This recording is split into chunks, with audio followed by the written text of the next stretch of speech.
My boy best friend was abandoned by his parents who fled to China while they were gone. He ended up in hospital after drinking hand sanitizer to impress a girl. So I called social services, and he was not happy. My friendship with Owen was evidence that boy-girl friendships don't work, but not for the reason you're thinking. Our friendship started when we were 14. He was the wild card, the type to validate any bad decision you made. And since we lived in Ireland, where the socially acceptable drinking age is 12, he was dangerous. Except I didn't see it that way. Back then, all I knew was that he was fun to be around, and he just got me. Plus, we had practically built an empire together, because he had like 15 male friends, and I had almost 25 female friends, so we'd both be invited to literally everything. So in the summer before senior year, we were practically the king and queen of people our age in Dublin, until Owen took it too far. You see, he had a crush on this girl called Zoe, and I could see why. She was Eastern European and was practically the beauty standard. So, like any good friend, I tried many times to set them up together. But, well, let's just say she was not picking up what Owen was putting down. But Owen kept trying, except not in a creepy way, more like in a puppy chasing its own tail kind of way. So one day in July, me, Owen, and our empire were hanging out around Stephen's Green, one of the biggest shopping centers in Dublin. We were around 17, and it was 77 degrees Fahrenheit, super hot for Ireland. And just like the stereotype, we were all drunk as heck. And that's when I learned just how R-worded Owen really is. Let me paint the picture. It was right after the pandemic, none of us were 18, and we had run out of alcohol. So Owen did what any respectable 17-year-old would do in that situation. He grabbed Zoe's hand sanitizer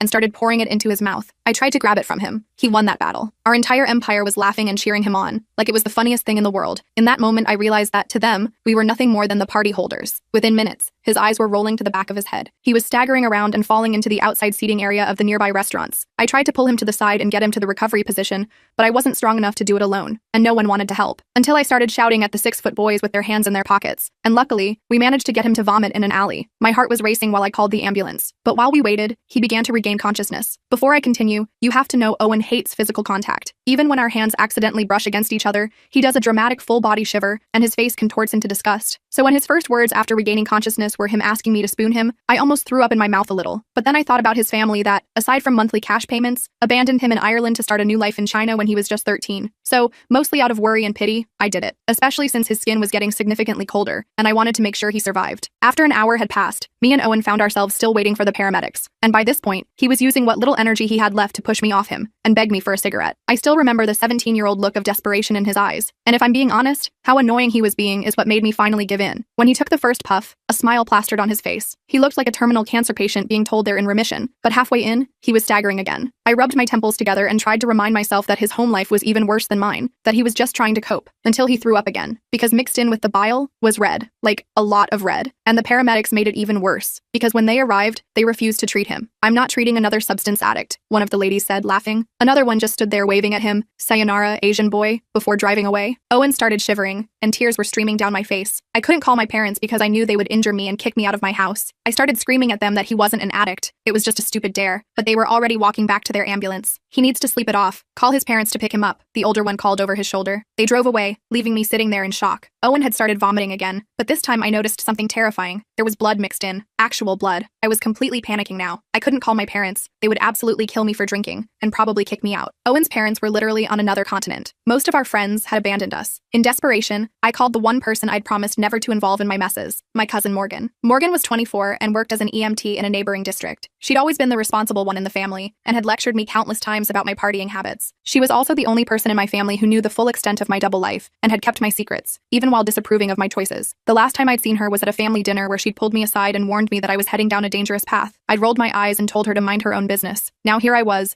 begging for her help from a dirty alley while my best friend vomited blood. The irony wasn't lost on me, even in that moment of panic. But Morgan was also the only medical professional I knew who might actually help without calling my parents. She answered on the third ring, and I immediately burst into tears, explaining everything in a rush. To her eternal credit, Morgan didn't waste time lecturing me. She just asked for our location and said she'd be there in 15 minutes. True to her word, Morgan's car screeched into the alley exactly 14 minutes later. She jumped out with a medical bag and immediately knelt beside Owen. After checking his vitals and examining the hand sanitizer bottle, her face got really serious. "This contains methanol, not ethanol. He needs a hospital right now, or he could go blind or worse." I started crying harder at that, and Morgan made a quick decision that could have cost her her job. She was off duty but had access to her ambulance. She ran back to her car, drove it away, and returned 5 minutes later in an official ambulance. She loaded Owen in, hooked him up to some monitors, and told me to get in. If anyone asks, I was driving by and saw you. Understood? I nodded gratefully, holding Owen's cold hand as Morgan drove with the sirens blaring. The drive to the hospital was a blur of flashing lights and Morgan barking medical terms into her radio. Owen drifted in and out of consciousness, occasionally squeezing my hand so weakly it was barely perceptible. I kept replaying the moment he grabbed the sanitizer, wishing I'd been faster, wishing I'd stopped him, wishing I'd never introduced him to Zoe in the first place. The guilt was overwhelming, even though logically I knew this was his decision. Morgan kept glancing at me in the rearview mirror with a mixture of concern and disappointment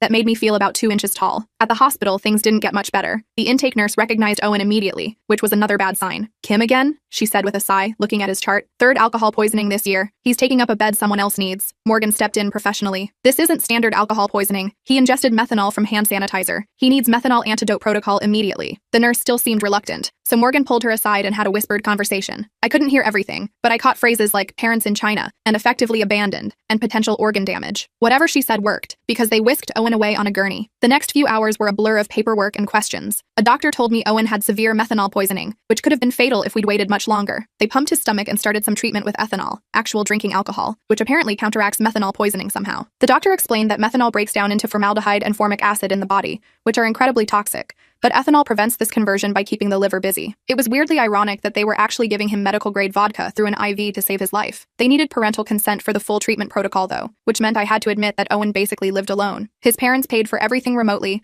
but weren't physically present in his life. This triggered a whole other set of problems, as the hospital was required to contact social services. I waited in the hallway, while a series of hospital staff and administrators discussed Owen's situation in hushed tones. Occasionally, one of them would emerge to ask me another question about his living situation, each time looking more concerned than the last. I felt like I was betraying him by revealing his secrets, but also knew that continuing to hide the truth could literally kill him. A social worker named DT arrived within an hour and started asking me tons of questions about Owen's living situation. While all this was happening, my phone was blowing up with notifications. Word had spread throughout the empire about what happened, but not in a supportive way. Someone had forwarded me screenshots of a group chat where people were making jokes about Owen drinking hand sanitizer. Zoe was apparently telling everyone he did it to impress her, which made the whole thing seem even more pathetic. JP, who had been Owen's friend since primary school, had started a poll asking whether drinking hand sanitizer or eating Tide Pods was more stupid. These were people who had been at Owen's home less than 48 hours ago, drinking his parents' expensive liquor and using his PlayStation. Now they were treating his medical emergency like the latest meme. Some of them were even using the hashtag #SanitizeSurvivor mockingly in their stories, which made me physically ill. The rage I felt seeing those messages was unlike anything I'd experienced before. When Stacy, the biggest gossip in our group, had the audacity to show up at the hospital to see how he was doing, but really to get more gossip, I completely lost it. I confronted her in the waiting room, screaming about loyalty and friendship until security had to intervene. They almost kicked me out, but Morgan vouched for me, explaining I was just stressed about my friend. Stacy left in tears, but not before telling me that everyone thought I was overreacting, and that Owen would be fine. He always is. Her dismissive attitude made me realize how normalized Owen's self-destructive behavior had become in our social circle. It wasn't just that they abandoned him in a crisis. They genuinely didn't understand that this time was different, that he could have died. The worst part was realizing that I had been part of creating this culture, laughing along at his previous stunts, filming his dangerous behaviors for our entertainment. The line between harmless fun and potentially fatal recklessness had been blurred for so long that no one, including me, recognized when it was finally crossed. 2 days later, Owen was still in the hospital. The social worker, DT, had investigated his living situation and confirmed what I'd said. His parents paid for an apartment and sent money for food and expenses, but they hadn't physically been in Dublin for over 6 months. They communicated with him mainly through brief WeChat messages. DT explained she was building a case for emergency emancipation, which would legally recognize Owen as independent. In the meantime, the hospital had to keep him under observation. When Owen finally regained full consciousness, his first reaction was to try to minimize everything. It wasn't that serious, he insisted, despite the IVs still attached to his arms. Can you help me get out of here? My parents will freak if they get the hospital bill. That's when I finally lost my patience with him. Are you fucking kidding me right now? I exploded. You nearly died from drinking hand sanitizer. The doctor said you could have gone blind or had brain damage. Your friends all abandoned you and are now making fun of you online. And you're worried about a bill your rich parents will barely notice? He went cold at that, shutting down emotionally like he always did when confronted. You didn't need to involve Morgan or tell them about my parents, he said quietly. Now I've got social services on my back. Thanks a lot. We argued for nearly an hour, with me calling him self-destructive and ungrateful, while he accused me of overreacting and ruining his life. It was our first real fight after 4 years of friendship. I left that night feeling like maybe our whole relationship had been built on partying and mutual enabling rather than actual friendship. That feeling only intensified when we discovered the Empire had planned a massive party that weekend and had explicitly uninvited both of us. One of Owen's former best friends, JP, posted in the group chat, "No hand sanitizer drinkers or their babysitters allowed. We want to actually have fun." From Owen's hospital window, we could see the Instagram stories posting in real time from the party, which was happening at JP's house where we'd all hung out countless times. People were posting selfies in the exact spots where Owen and I had taken our own photos just weeks earlier. Someone was wearing Owen's vintage vintage Bulls cap that he'd left there after the last party. It was like we'd been completely erased and replaced, as though our 4 years as the center of this social group had never happened. The complete social exile hit Owen harder than me. I was angry, but he seemed genuinely bewildered that people he'd considered close friends would turn on him so quickly. I would have done anything for those guys, he said quietly, watching the stories update. I let them drink my parents' expensive liquor, crash at my place whenever they needed to. I thought we were brothers. I tried to comfort him, telling him they weren't worth it anyway, but he suddenly lashed out. This is all your fault. If you hadn't made such a huge deal about everything and called fucking social services, we'd still be at that party right now. I left the hospital that night wondering if our friendship was even worth saving. For 3 days after Owen was released, he completely ghosted me. Wouldn't answer calls or texts. I knew he was back in his apartment because the social worker had updated me, but he was clearly avoiding any contact. I tried everything, leaving voicemails, sending memes that usually made him laugh, even standing outside his building once like a complete stalker before losing my nerve and leaving. The silence from him hurt more than I expected, especially after everything we'd been through. I found myself compulsively checking the Empire's social media, watching as they continued their parties and hangouts without us. It felt like watching my former life from behind glass, simultaneously missing it and seeing how toxic it had been. On the 4th day, I finally got a text. Can we talk? We agreed to meet at a small cafe on the opposite side of Dublin from our usual hangouts. The awkwardness between us was painful. We'd spent nearly every day together for 4 years, and suddenly we were like strangers, carefully selecting neutral topics. He looked different somehow, maybe thinner, definitely more subdued. The manic energy that usually surrounded him was gone, replaced by something quieter and more uncertain. We made small talk about the weather and the cafe's mediocre coffee for nearly 20 minutes before either of us broached the real issues. Finally, I brought up the elephant in the room. I think we should just start over, I suggested. Forget the Empire and all those fake friends. We can build something better, something real. Owen looked down at his untouched coffee. I don't know how to exist without them, he admitted. My whole identity is being the crazy guy everyone wants to party with. Without that, who am I? Then he suggested throwing an even bigger party to win everyone back, proving he'd learned absolutely nothing from nearly dying. I just stared at him, unable to believe that after everything, the hospital, the blood tests, the stomach pumping, his solution was to double down on the very behavior that had landed him there. It was like watching someone repeatedly touch a hot stove and then be surprised when they get burned. He outlined his plan with increasing enthusiasm, describing how we could get better alcohol, maybe even score some weed, and throw the party of the century. As he spoke, his eyes regained some of their old spark, but it wasn't the healthy kind of excitement. It was desperate, almost manic. Our conversation was interrupted by a call from DT, the social worker. She'd arranged for Owen to meet with a counselor named Storm, who specialized in teen substance issues. Owen immediately refused, but DT made it clear it wasn't optional if he wanted to pursue emancipation. When he hung up, he looked at me miserably. Will you come with me? To the counselor thing? It was the first genuine vulnerable request he'd made, so I agreed. Storm's office was nothing like I expected. Instead of a sterile, clinical environment, it was a converted warehouse space with comfortable chairs and art everywhere. Storm herself was a woman in her 50s with silver hair and tattoos covering both arms. Her first question threw us both. How would you define your friendship? Owen and I looked at each other blankly. We'd never actually thought about it. We party together, Owen finally said. We have the same friends. We look out for each other, I added, though recent events had called that into question. Storm nodded thoughtfully. So your connection is primarily built around social activities and mutual acquaintances. What do you do together when you're not partying or with other people? Again, silence. We genuinely couldn't think of anything. Our entire relationship had been built around the Empire and drinking. Storm didn't judge us, just assigned homework. We had to spend time together doing something completely new that didn't involve alcohol or our usual social circle. After some debate, we decided to volunteer at a community garden near Owen's apartment. Neither of us knew the first thing about plants, but it met Storm's criteria of something new. On our first day, we met Peter, the elderly man who ran the garden. He was in his 80s but moved with the energy of someone decades younger. He showed us how to weed vegetable beds and prune tomato plants. Owen complained constantly about the dirt and the heat, and I nearly gave up on the whole exercise. But then Peter sat us down during a water break and shared his own story. He'd been an alcoholic in the 1970s in Dublin, drinking away his youth until a near-death experience similar to Owen's. I chose plants because they demand patience, he told us. You can't rush a tomato to ripen. You can't force a seed to grow faster by yelling at it. Nature taught me the patience I needed for recovery. Something about Peter's quiet dignity resonated with Owen in a way my lectures never had. We were just getting ready to leave when two familiar faces appeared at the garden gate, Zoe and JP, the very people whose attention Owen had been desperate to recapture. They sauntered in with smirks, JP filming on his phone. Wow, community service already? Zoe called out, laughing. Didn't realize hand sanitizer was that illegal? I tensed, expecting Owen to either try to impress them or retreat in shame. Instead, Peter stepped forward. These young people are volunteers, not serving any sentence except perhaps the one life gives us all, the mandate to grow and improve. They're welcome here. Are you interested in joining them? His simple dignity left them momentarily speechless. JP lowered his phone, suddenly looking uncertain. Nah, we were just passing by, he mumbled. When they left, Owen was quiet for a long time. That was the first time I've ever seen JP back down from anything, he finally said. Peter didn't even raise his voice. Just as we were starting to make progress, Owen got devastating news. His parents were returning to Dublin, but not for the reason he'd hoped. They were coming to sell their property and finalize arrangements to send Owen to a boarding school in China. They'd be in town for exactly 1 week, which gave us precious little time to convince the courts to approve his emancipation petition. We worked frantically with Morgan and DT to gather evidence of his parents' neglect, bank statements showing their minimal contact, school records of missed parent-teacher conferences,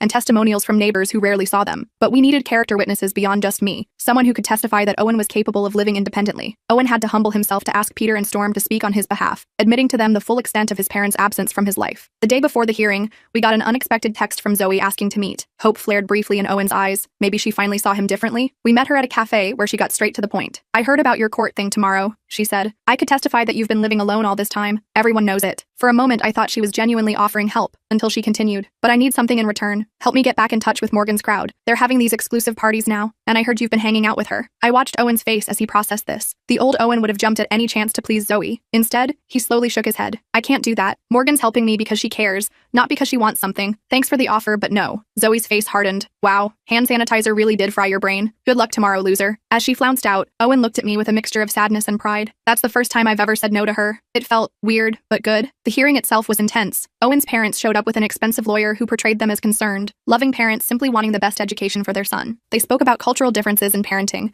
and their desire to give Owen independence while supporting him financially. It was a convincing performance until Owen's barrister cross-examined them. "When was the last time you attended a parent-teacher conference at Owen's school?" Blank stares. "Do you know who his best friend is?" They pointed at me but couldn't remember my name. The real breakthrough came when their lawyer accidentally referred to Owen as their obligation, rather than their son during closing arguments. The judge noticed, raising her eyebrows slightly before granting temporary emancipation pending a 6-month review of Owen's progress. Outside the courthouse, Owen was ecstatic. "We should celebrate. Let's throw a party at my place. Just us and some actual friends this time." When I hesitated, his face fell. "What's wrong? I thought you'd be happy." "I am happy for you," I said carefully. "But celebrating with alcohol after everything that's happened, it feels like going backward." "You sound like Storm," he complained. "One drink isn't going to kill me." "It's not about one drink. It's about patterns. We fall back into the same habits and—" "You've changed," he interrupted, anger flashing in his eyes. "You used to be fun. Now you're just boring." He stormed off, leaving me standing alone outside the courthouse. For the next week, I threw myself into gardening with Peter, ignoring Owen's increasingly frequent texts asking if I wanted to hang out. Peter noticed my distraction and finally asked what was troubling me. I explained the whole situation, our toxic friendship, the Empire's collapse, and my fear that Owen was slipping back into old patterns despite everything. Peter listened without interrupting, then said something I'll never forget. "True friendship isn't about making each other comfortable in destructive habits. It's about being honest even when it hurts." That night, I wrote Owen the longest message I'd ever sent him, explaining why our friendship as it existed before couldn't continue. I told him I cared about him too much to watch him self-destruct again. I said I didn't want to be his enabler or his babysitter, but I also didn't want to lose him entirely. I explained that real friendship meant wanting the best for each other, even when it was difficult. After I sent it, I was sure he'd hate me forever. 3 days later, he showed up at the community garden. He was sober, his eyes clear as he asked if he could talk to me privately. "I read your message like 50 times, he said when we sat down on a bench away from the others. "At first I was pissed. Then I was hurt. Then I realized you were right." He explained that he'd gone to an extra session with Storm, showing her my message. She said it was the most mature thing she'd seen from either of us. She also explained something I never understood before, why boy-girl friendships like ours don't work. I raised an eyebrow, assuming he meant the usual cliche about romance inevitably developing. "Not what you're thinking," he clarified. She said friendships don't work when they're built on enabling and codependency rather than genuine care. That's what we were doing. I validated your need to rebel. You validated my recklessness, and we called it friendship. Over the following months, we actually rebuilt our relationship from scratch. I helped Owen navigate living independently while he started taking classes at a community college. We still hung out, but instead of wild parties, we had movie nights and study sessions with Morgan,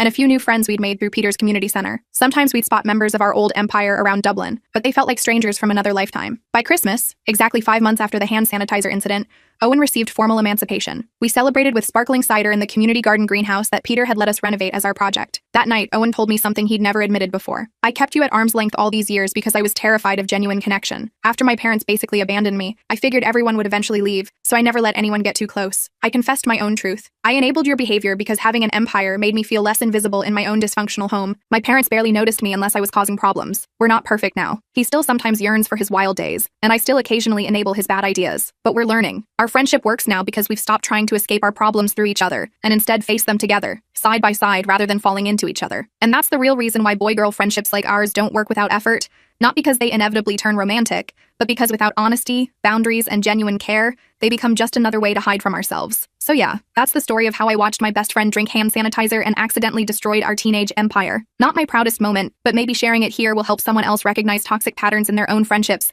before they end up in an alley holding their half-dead friend while waiting for an ambulance. Dublin teenage social scene, man. It's no joke.